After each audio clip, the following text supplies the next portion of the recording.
एक बार महर्षि गालव जब प्रातः सूर्यार्घ्य प्रदान कर रहे थे, उनकी अंजलि में आकाश मार्ग में जाते हुए चित्रसेन गंधर्व की थूकी हुई पीठ गिर गई। मुनि को इससे बड़ा क्रोध आया। वे उन्हें शाप देना ही चाहते थे कि उन्हें अपने तपोनाश का ध्यान आ गया और वे रुक गए। उन्होंने जाकर भगवान श्री कृष्ण से फरियाद की, श्याम सुंदर तो ब्रह्मण्य देव ठहरे ही, झट प्रतिज्ञा कर ली 24 घंटे के भीतर चित्रसेन का वध कर देने की। ऋषि को पूर्ण संतुष्ट करने के लिए उन्होंने माता देव की तथा महर्षि के चरणों की शपथ ले ली।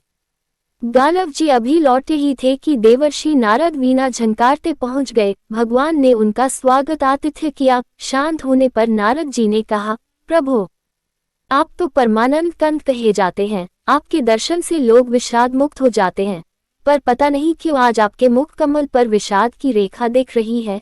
इस पर श्याम सुंदर ने गालव जी के सारे प्रसंग को सुनाकर अपनी प्रतिज्ञा सुनाई। अब नारद जी को कैसा चैन आनंद आ गया। झटपट चले और पहुंचे चित्रसेन के पास। चित्रसेन भी उनके चरणों में गिर अपनी कुंडली आदि लाकर ग्रह दशा पूछने लगे। नारद जी ने कहा, अरे तुम अब ये सब क्या पूछ रहे हो?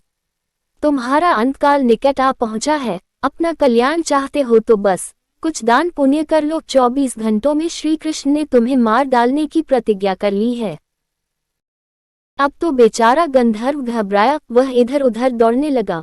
वह ब्रह्मधाम, शिवपुरी, इंद्र, यम, वरुण सभी के लोकों में दौड़ता फिरा, पर किसी ने उसे अपने यहाँ ठहरने तक नहीं दिया।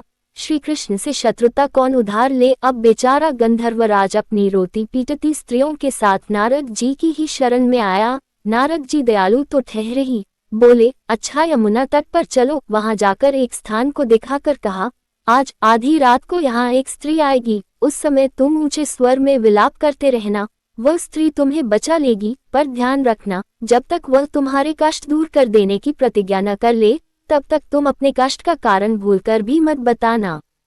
नारद जी भी विचित्र ठहरे। एक ओर तो चित्रसेन को यह समझाया, दूसरी ओर पहुंच गए अर्जुन के महल में सुभद्रा के पास। उससे बोले, सुभद्रे, आज का पर्व बड़ा ही महत्वपूर्ण है। आज आधी रात को यमुना स्नान करने तथा दीन की रक्षा करने से अक्षय पुण्य की प्राप्त होगी।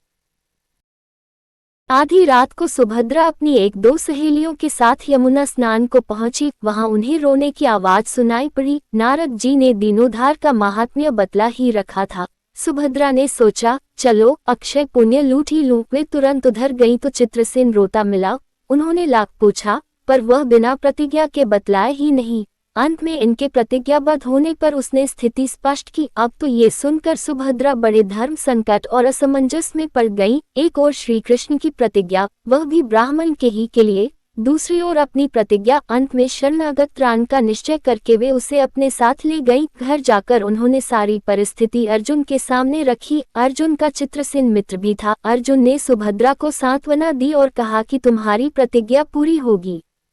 नारद जी ने इधर जब ये सब ठीक कर लिया, तब द्वारका पहुंचे और श्री कृष्ण से कह दिया कि महाराज, अर्जुन ने चित्रसेन को आश्रय दे रखा है, इसलिए आप सोच विचार कर ही युद्ध के लिए चले। भगवान ने कहा, नारद जी, एक बार आप मेरी ओर से अर्जुन को समझा कर लौटाने की चेष्टा करके तो देखिए।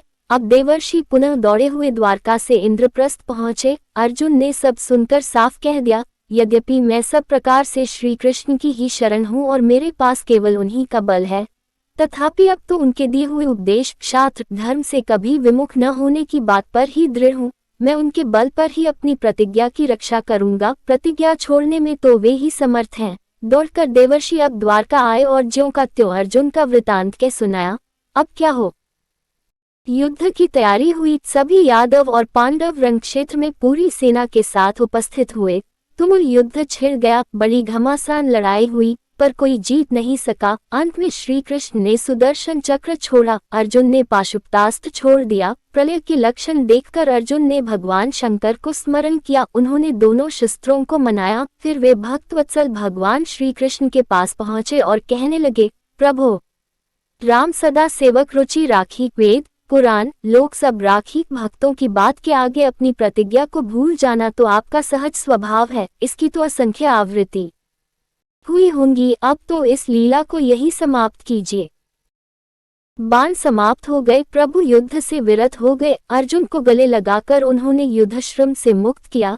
चित्रसेन को अभय किया। सब लोग धन्य धन्य कह उठे, पर गालव को ये बात अच्छी नहीं लगी। उन्होंने कहा, ये तो अच्छा मजाक रहा। स्वच्छ हृदय के ऋषि बोल उठे, लो मैं अपनी शक्ति प्रकट करता हूँ। मैं कृष्ण, अर्जुन, सुभद्रा समेत चित्रसेन को जला डालता हूँ। पर बेचारे साधु ने ज्यों ही जल हाथ में लिया, सुभद्रा बोल उठी, मैं यदि कृष्ण की भक्त हूँ और अर्जुन के प्रति मेरा प्रतिव्रत्य पूर्ण हो तो ये जल ऋषि के हाथ से पृथ्वी पर न गिरे। ऐसा ही हुआ। गालव बड़े लज्जित हुए। उन्होंने प्रभु को नमस्कार किया और वे अपने स्थान पर लौट गए। तदनंतर सबों अपने अपने स्थान को पधारे।